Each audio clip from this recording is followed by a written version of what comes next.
भाइयों को भी बुलाओ।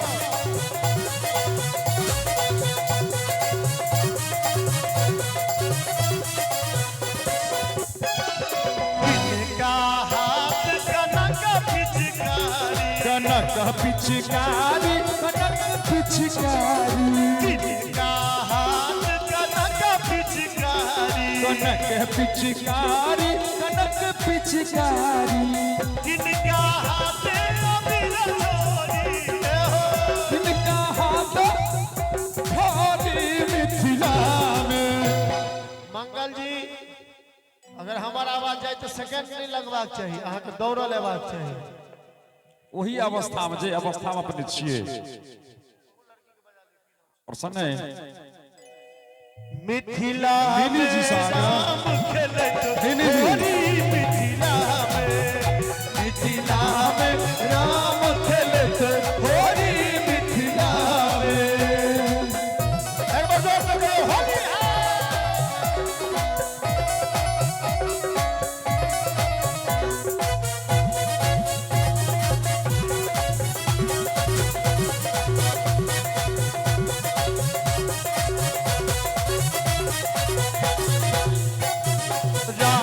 के हाथ कनक पिचकारी राम जी के हाथ कनक पिचकारी सिया जी के हाथ अबीर छोरी सिया जी के हाथ मिथिला में राम खेले होली मिथिला में राम खेले होली मिथिला में। एक बार महादेव के नाम पर जोरदार ताली बजा दियो सब बच्चे। हो लाल ध्वजा हो लाल ध्वजा हो लाल ध्वजा हो लाल ध्वजा शिव मठ पर शोभे लाल ध्वजा शिव मठ पर शोभे लाल ध्वजा शिव मठ पर।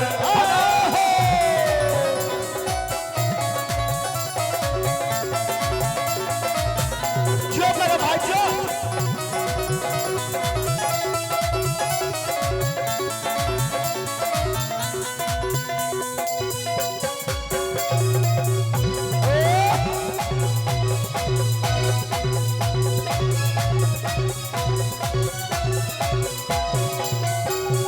कोट शिखर पर गौरी विराजे उत्तर शिखर पर गौरी विराजे कोट शिखर पर मम भोला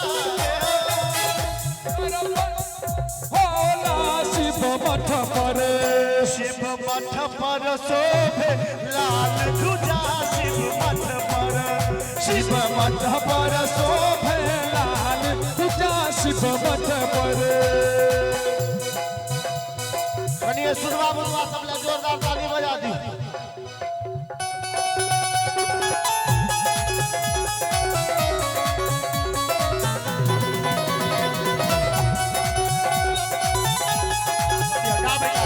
चला के बाद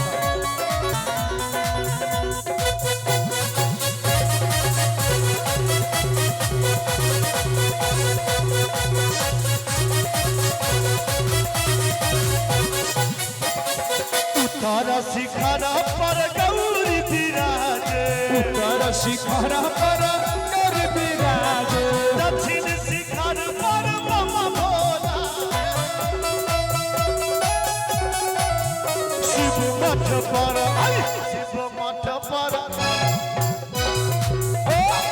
मठ पर शिव मठ पर शोभे लाल ध्वजा शिव मठ पर। बेटा अब आता